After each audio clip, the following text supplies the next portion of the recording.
Hey, everybody. Welcome back to another episode of the Weekly Walk. I'm your host, Joshua Ingram.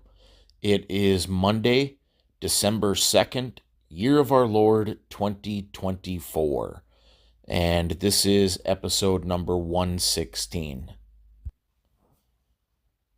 Share with you a couple testimonies of what's been going on in my life.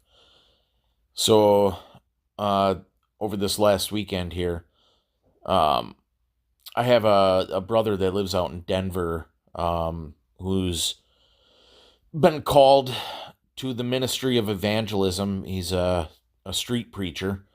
He's been gifted in that, and he spends a lot of time going out to the streets in Denver and Nebraska, Las Vegas. He does a lot of sports games like college football games, Denver Bronco games. And then he travels all over the world with different ministries. He's been to London, Ireland, and he was going to be coming out this weekend, and we were going to take a trip to Iowa and preach at the Iowa Hawkeyes football game. And so we had that planned, and he came out on Thanksgiving, spent the time with his family, and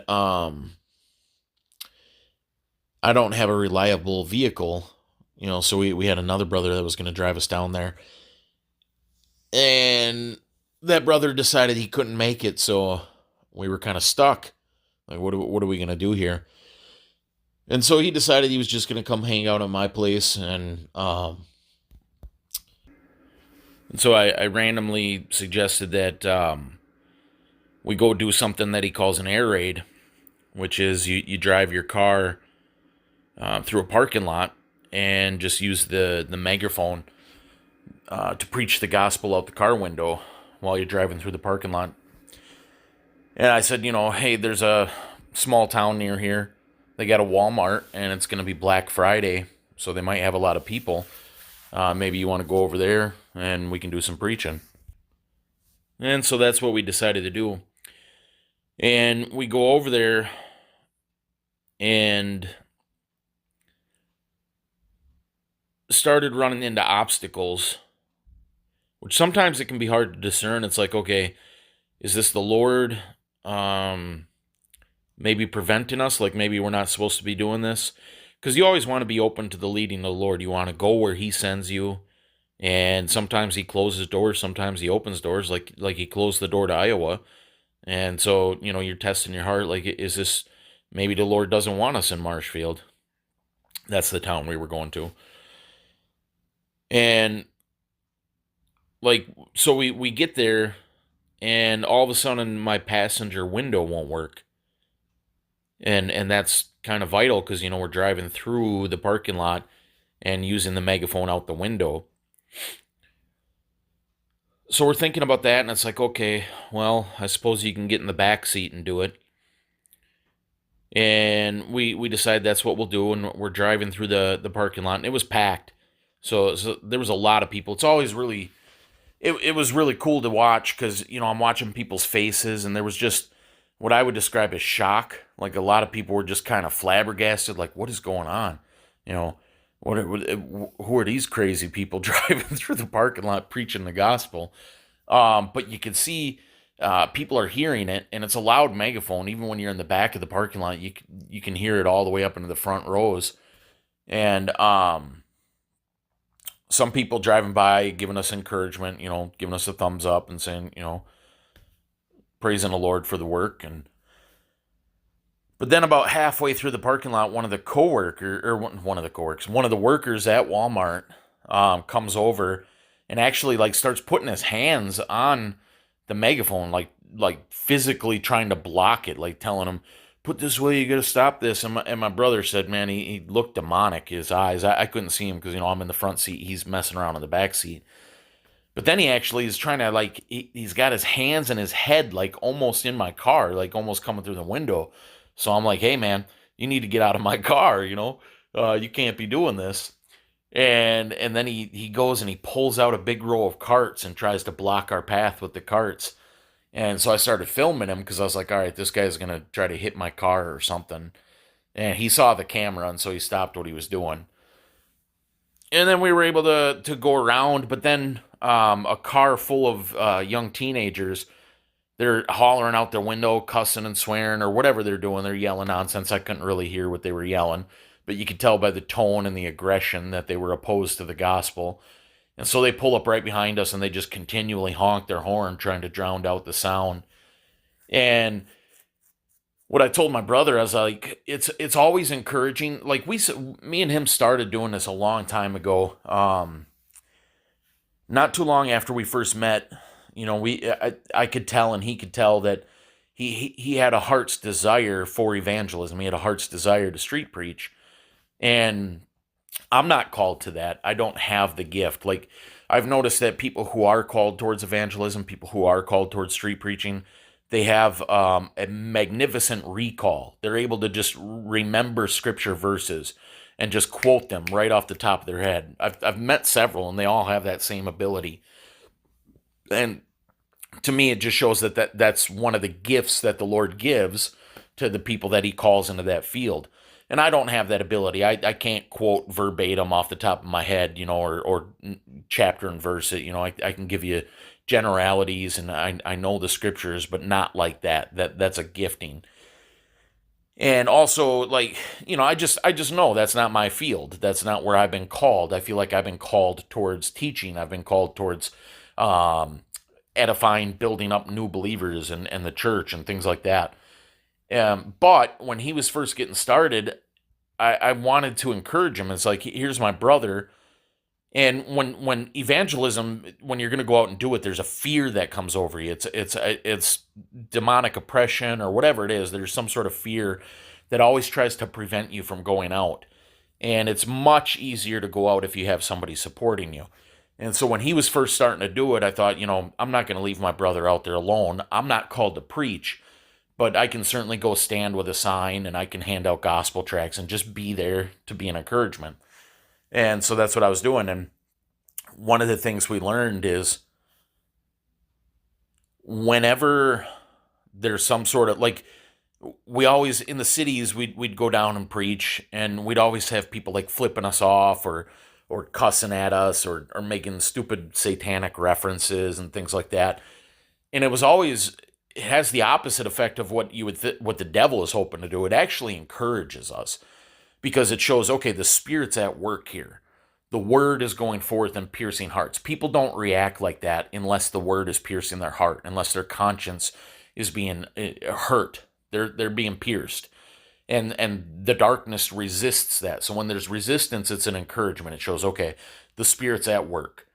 Even when I just go out by myself with just the sign and I'm standing on a street corner, if a car goes by and somebody gives me the finger, I'm encouraged by that. I think to myself, all right, things are happening here. And when you meet much resistance, it's very exciting and encouraging because it's like, okay, there might be something major going on here in the Spirit that we're unaware of. Like maybe there's actually sheep in this parking lot right now that need to hear the word, that the Lord is going to use this to call them into the fold. You never know what the Lord's doing. That we're called to go forth and preach the word to every creature, and you have no idea what the Spirit's doing.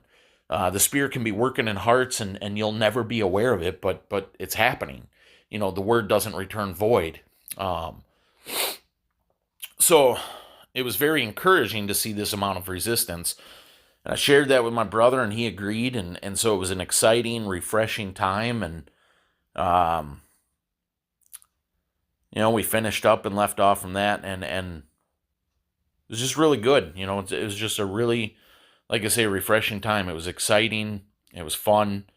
I enjoyed that time. So the other thing I want to share, and I apologize if I sound nasally or out of breath or whatever. I think I'm getting a cold. I can't breathe through my nose, so it's making it kind of hard to do this recording. But I keep having to pause it and blow my nose or sniffle or whatever. And so if this comes across choppy or whatever, I apologize about that. But the other thing that's been going on in my life, I got a couple of new neighbors. I live in an apartment complex, and the neighbor on the other side of the wall from me has two dogs, a large dog and a small one. that bark constantly when she's not home. And my walls are thin, so I can clearly hear them barking all day long. And it's very, very, very irritating to hear these dogs barking and to not really be able to do anything to, like, what can I do to stop them? And so I was getting just really, really frustrated and harboring a lot of bad thoughts in my heart because I'm not a pet guy to begin with. Like, I feel like pets are, I almost feel like they're unbiblical because I feel like in the Bible, animals exist for food, for labor, or for protection. You get guard dogs, or for labor, you get oxen and horses, and for food, for hunting and stuff like that. But companionship is not what animals are intended for. And I feel like that was shown to us in the beginning, in Genesis, when Adam was showing all the animals to try to find a companion, and none of them were suitable. And then God gave him a wife, which was suitable.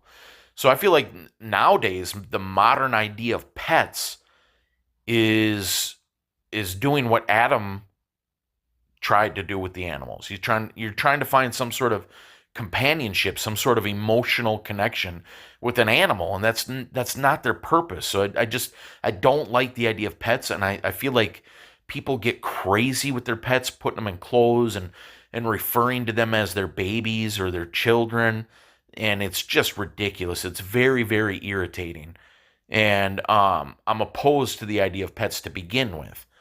So I have that in my heart, and then this irritation comes along, and I'm thinking to myself, like, why do they even allow pets in an apartment complex? Like, we have communal shared areas. Like, you shouldn't be allowed to have pets. And then them barking, I messaged my landlord, and landlord's like, well, I'll talk to him, but there's not much I can really do. And then I go outside, and this neighbor is letting their dog defecate all over the place. It's in the yard. It's in front of the mail, like right in front of the mailbox where I got to walk to get my mail.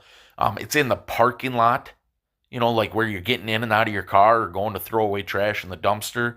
There's big piles of dog feces, and that just infuriates me. It causes so much anger in my heart because I'm kind of a germaphobe, and I can't stand the idea of feces. It just bothers me a lot. And so I'm sitting there thinking, like, so over the last couple weeks here, this anger's just been building and building in my heart. And I'm just thinking to myself, what do I do? What do I do? What do I do? How do I handle this? I'm getting so angry. And I'm thinking, like, if I confront my neighbors, I know myself, if I already have this anger in my heart, and I'm a person that's prone to not deal well with confrontations, I'm thinking in my heart, if I approach these people and they don't respond well, if they act like, I need to just get over it or just deal with it, or they speak just rudely to me or whatever, I'm thinking to myself, there's a possibility there could be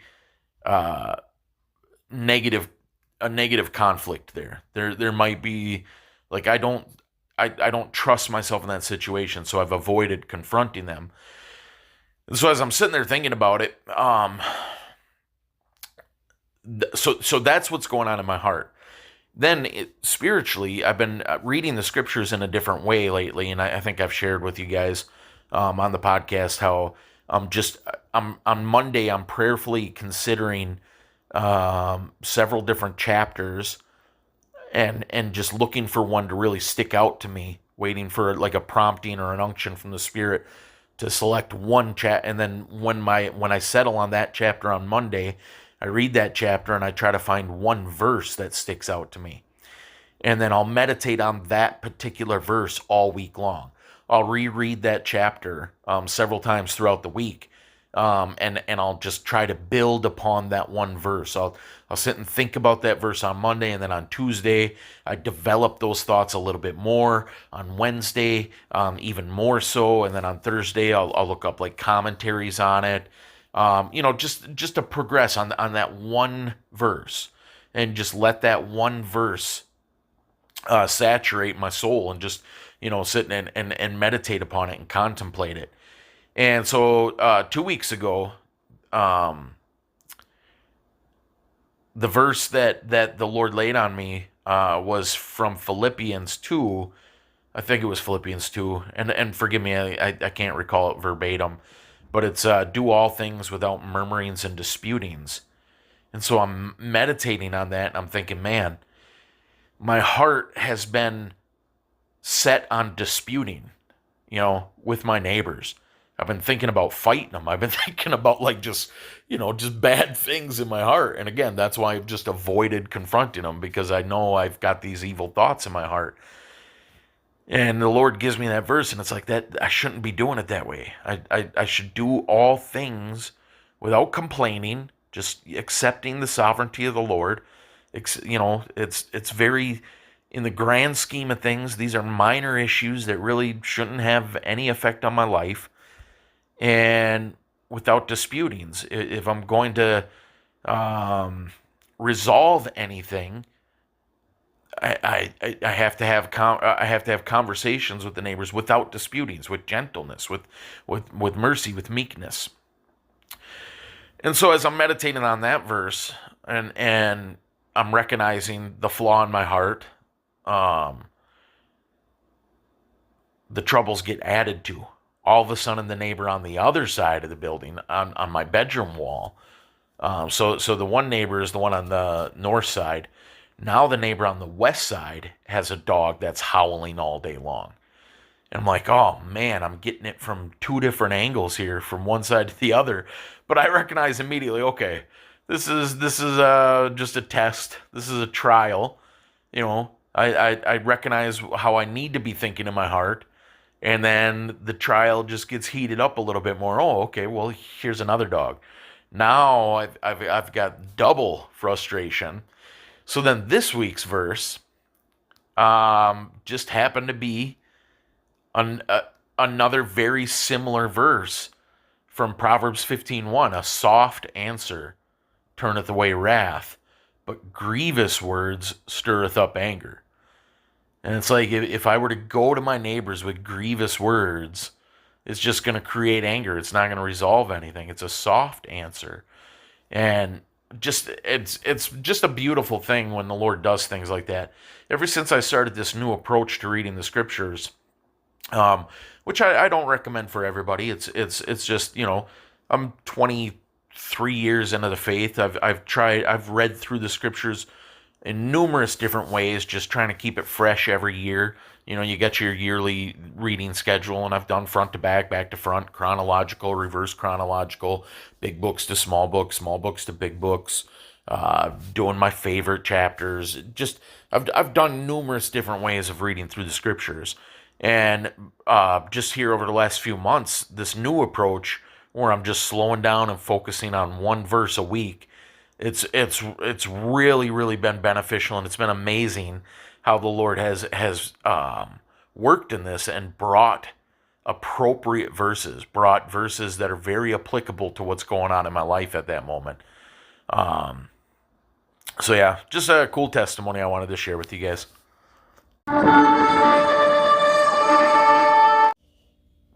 So something I've been thinking about here, probably for about the last week or so, and just been putting off recording it, which again, I've mentioned before, I always regret doing that. I should always record when the idea is fresh on my mind.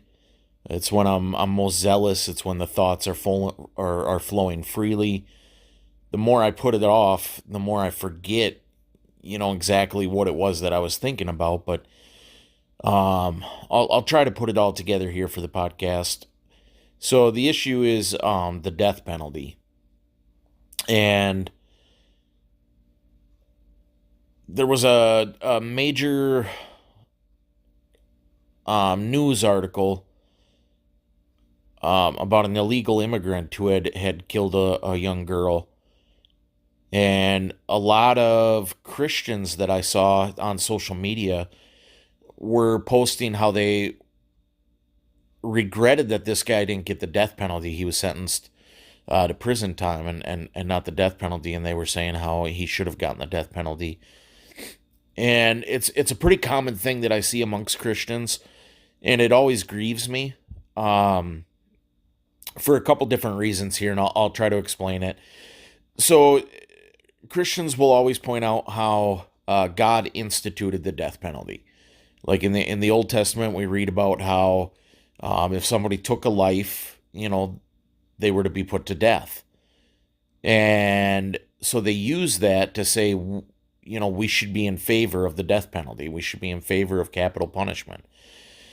And yes, God did say that. God did do that. But it was a different um, atmosphere. It was just a different way of doing things back in the Old Testament. The Old Testament was set up under, those were Jewish laws. Though it was the way the Jews were supposed to handle their government. They were a theocracy, and the capital punishment idea was established for their country, for those people. Now, that's not to say that doesn't apply to us Christians. There's a lot of stuff that was required, or that got established with the Jews that carries on to all of us. The Ten Commandments, for example. But in the New Testament, we have a very specific example. We have a case where people caught a woman in the act of adultery. Now, under that Jewish law, they were required to put her to death. That's a death penalty offense. It's a capital punishment offense. And they brought her to Jesus, and they were testing Jesus, said, what should we do with her? Because the law requires us to put her to death. But what did Jesus say? Jesus looked at him and said, let he who is without sin cast the first stone. If you're without sin, you put her to death. But basically, if you have sin, what makes you think you're better than her? That was the idea presented there. Like, why is her sin worse than yours? Why does she deserve death and you get to walk away? And each and every one of them was convicted and walked away. And then Jesus looked at her and said, where's your accusers? And she said, they've left, and they hadn't condemned her. And Jesus said, I don't condemn you either. Go and sin no more. And so the idea there is, like, that is the Christian attitude. That's the Christian mindset that we're supposed to have towards crimes that deserve the death penalty. We are supposed to be a ministry of reconciliation. Our goal is to see souls saved. It's not for us to put people to death. Why? It's arrogant, it's pride, it's self-righteousness to look down upon somebody and to think you're better than them, that they deserve death, but somehow you don't. The reality is that all of us are sinners. Yes, we sin in different ways. And some sins have much greater consequences in the realm of humanity on this earth. A person who murders a child, that sin affects a lot more people. It injures, it destroys families, it hurts hearts, it ruins mothers and fathers. It's a very, very traumatic event. But in the spiritual sense, in the eyes of God, in the eyes of honesty and self-examination, being honest with yourself and looking at your heart, you have to realize that you're just as bad a sinner. You're just as great as a sinner as that person. The only difference is, so like Jesus said, if you think with hatred in your heart, you are a murderer. And the reason that is the case is we get so angry and filled with rage and vengeance sometimes that we would kill if God didn't intervene. God has intervened by putting checks and balances in our lives. He's put fear in us. We fear the repercussions. We fear getting caught. We fear the law. We fear the shame of public exposure. We fear the letdown of our families. We fear imprisonment. And so we don't follow through, but it's in our heart. We want to do it. But God is the one that stops us through those fear things. You would do it if God removed those fear checks. If and there are people in this world where those fear checks have been removed. They've been turned over to their sins. They don't, and I know this because when I was a kid, I had that. The fear of authority was removed from my life. When I was young, I didn't fear my mom and dad. I didn't fear the law. I didn't fear authority. I didn't fear principals or teachers. I could have cared less about repercussions, about consequences. And because of that, I did whatever I wanted to do. I praise God that He didn't remove that last check of because I had murder in my heart sometimes, but I was afraid of going to prison for the rest of my life. So God kept that fear check in place, and that stopped me. But in my heart, I was no different than anybody else that actually does murder, and neither are you. You are no different than that person. We are all, at our core, in our innermost being, in our flesh, in our Adamite nature, we're all the same. We are all Adolf Hitlers. We would all go to those extremes if God gave us over to our sinful desires. If God turned us over, if God removed the fear checks and gave us power and authority, we would all be genocidal, murderous dictators. And if you think you wouldn't, you're just not being honest with yourself. The only reason you have any semblance of good or restraint is because of God. And so when you're honest with yourself, when you look in your heart and you see your own sin, you can't look down upon anybody else's sin as being worse than you. They're not worse than you. Yes, what they did affects people more, but you would have done it too if God removed the restraints from you. And to have that mindset is to say, I don't want anybody to die, because death is judgment. Death is the end. Death is the sentencing. We're all on in a jail cell awaiting sentencing. And when you die, that's when the judge slams the gavel to the desk. That's when it's over. Time's up at that point, and your fate is sealed. And anybody who dies in their sins is going to hell. They're going to be judged righteously. They're going to have to give an account of those sins. And that is terrifying. We don't want anybody to go to hell. Nobody is worse than anybody else. We're all in the same boat. And so the Christian is supposed to have that mindset. The Christian is supposed to have the mindset that I know my own heart. I know how wicked I am. And yet God saved me. God showed me mercy and grace. And so I want that for everybody. And I want to proclaim that message to all. To the adulterers, to the thieves, to the murderers, to the drug addicts. We're all the same. We are all the same. We are all fallen children of Adam. And we all desperately need grace and mercy. And that's supposed to be our heart. We want to see people saved, and death ends that possibility. Death puts an end to that. And so to celebrate the death penalty is just it's the antithesis of grace. It's the antithesis of mercy. You're saying this person deserves judgment. That's judging. You are now judging. And the scriptures tell us, judge not lest ye be judged. It's not up to us to determine whose sins are worthy of punishment and whose aren't. We all deserve punishment. And we all need the grace and mercy of God. So I can't look down upon anybody.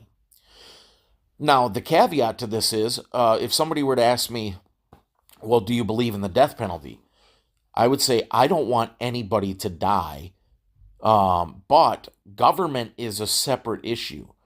Government is a different sphere of influence. It's a different realm than the Christian life. Government is operated differently from Christianity, the church. Government and church are distinct. which is the difference between us and Israel.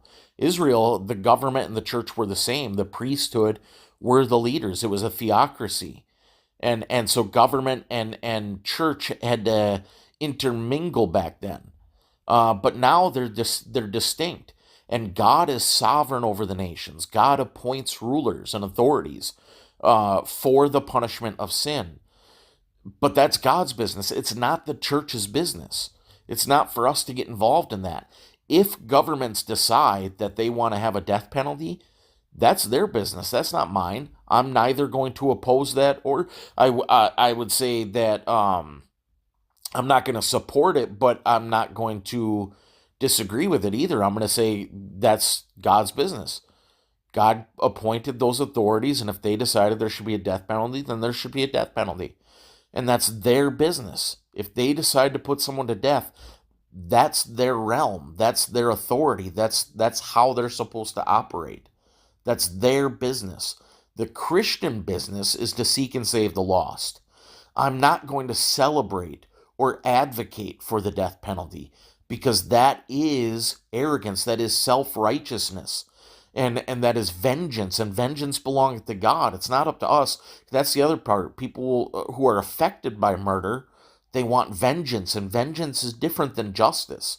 We all deserve justice, and we have to look at it that way. We have to see things that way. We have to say that nobody deserves anything worse than me. And so again, if a government decides to put people to death, okay, that's their job. I'm not going to argue with that. I'm not going to stand in the way of that.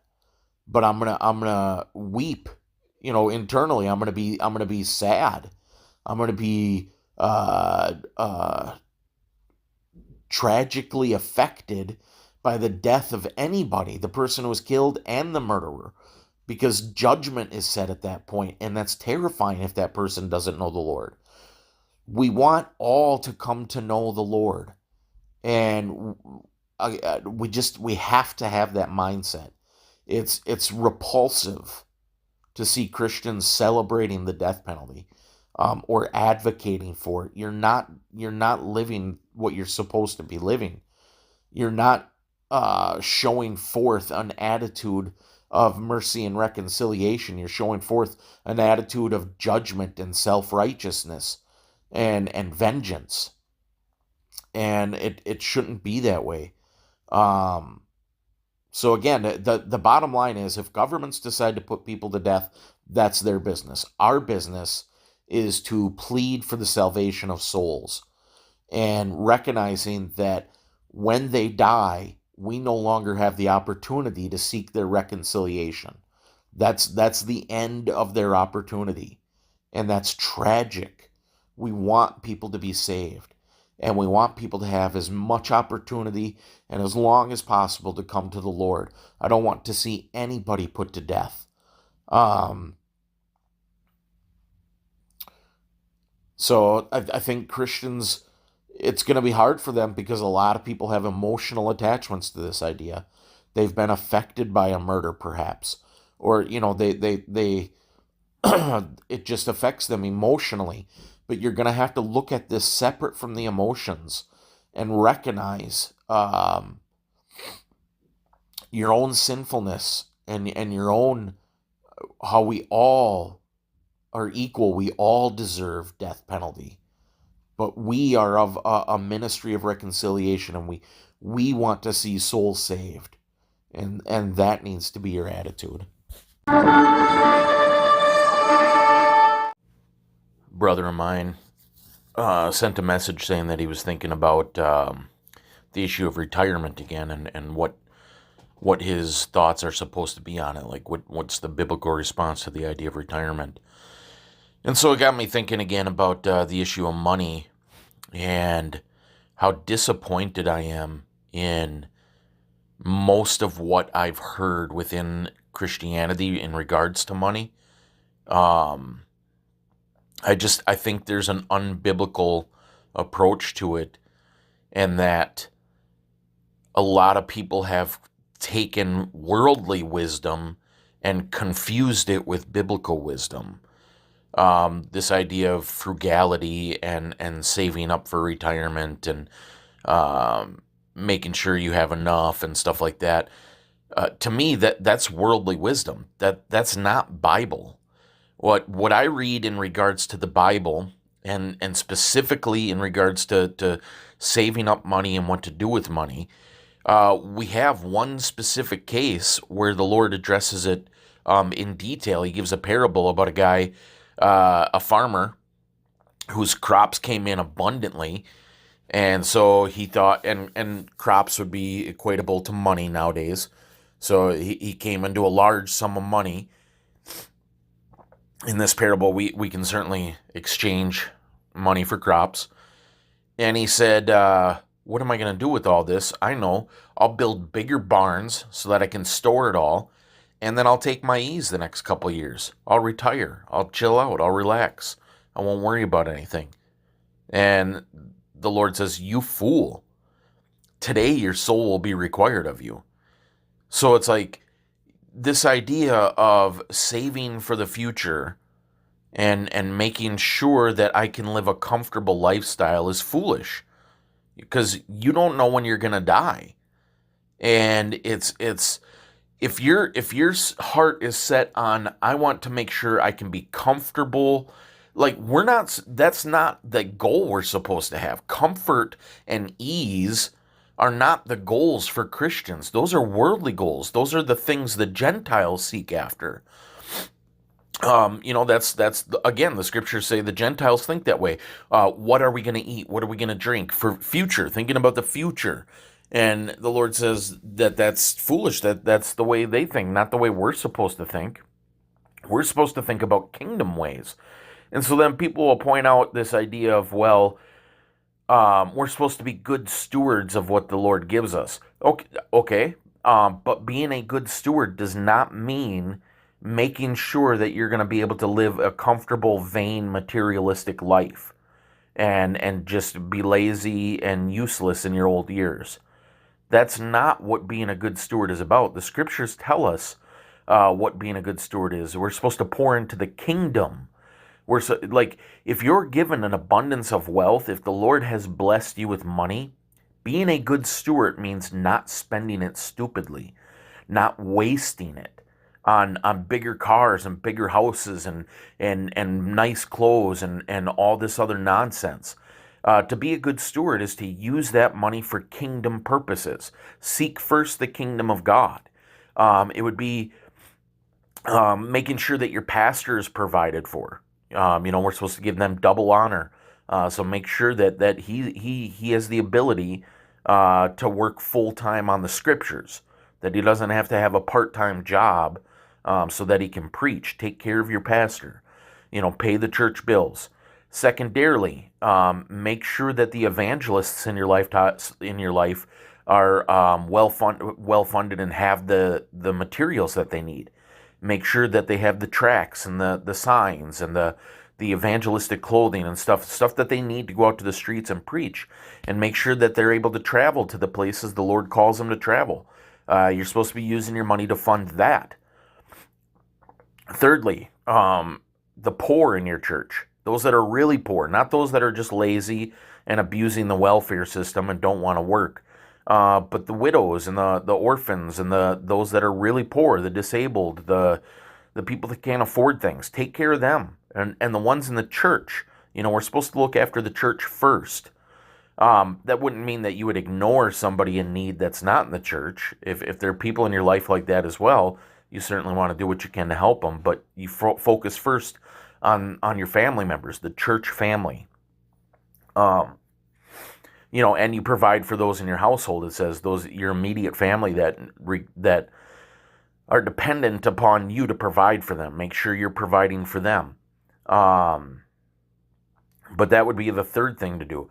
So that's not laying up treasures on earth where moth and rust, so clothing and possessions, clothing and cars and all that.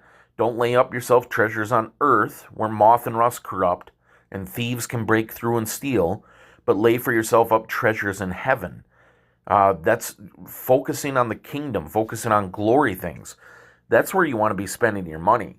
So if your argument is, well, we're supposed to be good stewards with our money, that's being a good steward. Spending your money, if the Lord has blessed you and given you an abundance above and beyond your creditors and your bills and all that, you certainly want to do that. And there's nothing wrong with enjoying yourself. The Lord gives good gifts to be enjoyed. So you can certainly treat yourself to a steak or, stuff like that, as long as you're not being silly and just throwing money away on silly things. Um, you can certainly do that. And then you need to be taking care of the church. You need to be providing for gospel. You need to be providing for the kingdom. That's what you need to be doing, not storing up money so that you can live a comfortable life. You trust, the scriptures talk about don't be anxious for tomorrow. Don't worry about tomorrow. People talk about how, it's wise to plan for tomorrow. Well, the parable says it's foolish. The parable says that man that built up bigger barns was a fool. So who's right? You or scriptures? It's worldly wisdom to think I need to prepare for tomorrow. That doesn't mean, you don't leave an inheritance for your kids and stuff like that. There's certainly parts that play into that, but if your idea of retirement is just taking my ease, that's not right. Piper would often preach about that, how foolish it is for people to think, oh, I'm going to retire and I'm going to be out golfing all the time and fishing and just taking my ease. He's like, that's a worthless life. What are you doing? You got to be doing for the kingdom. If those that don't work shouldn't eat, the scriptures say.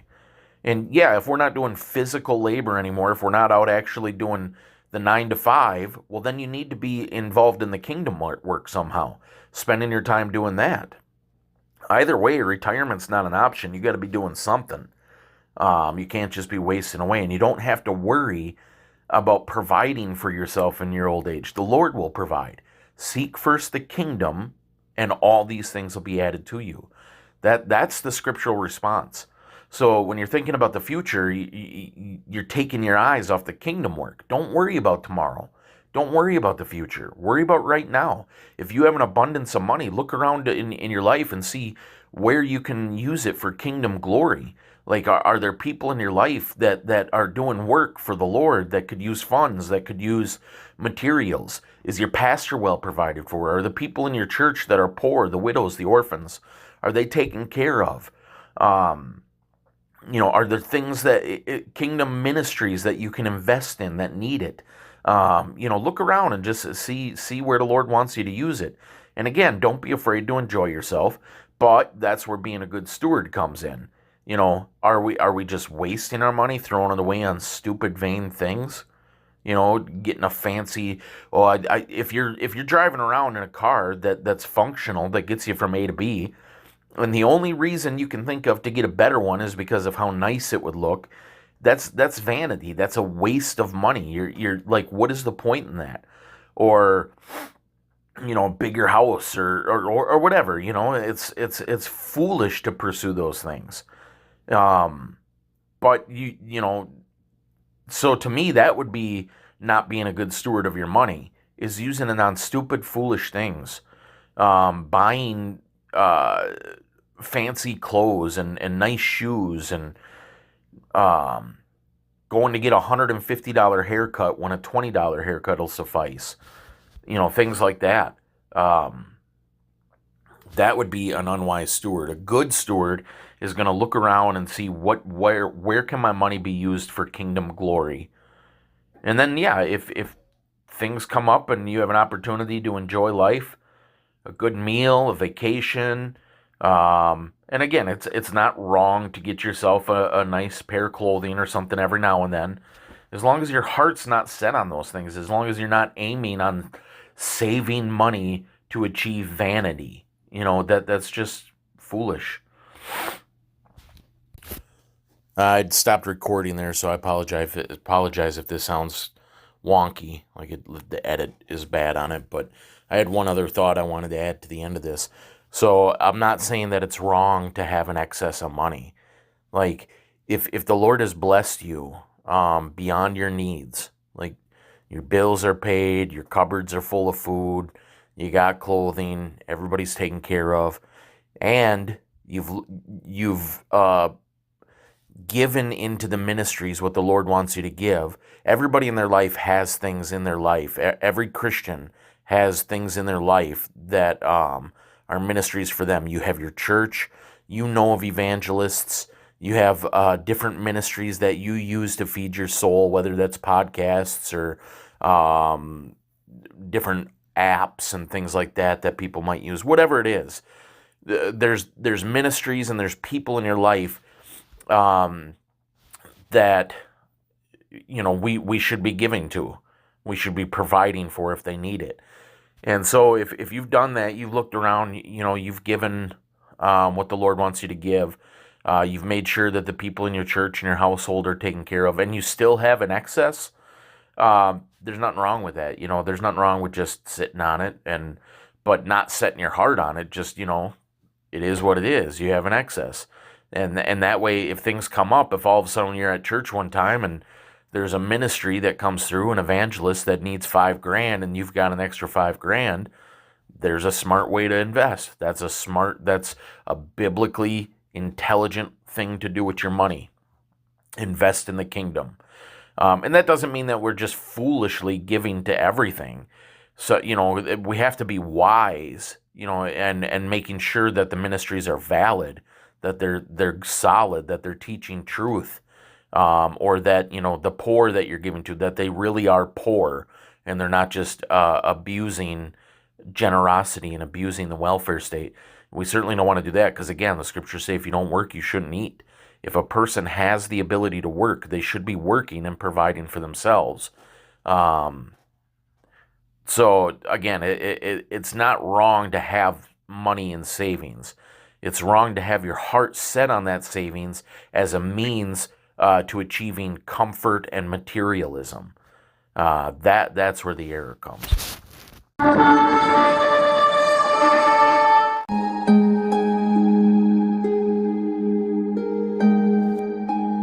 All right, that's all I got for you guys today. As always, I truly appreciate you listening. I love you, and Lord willing, we'll talk to you next time.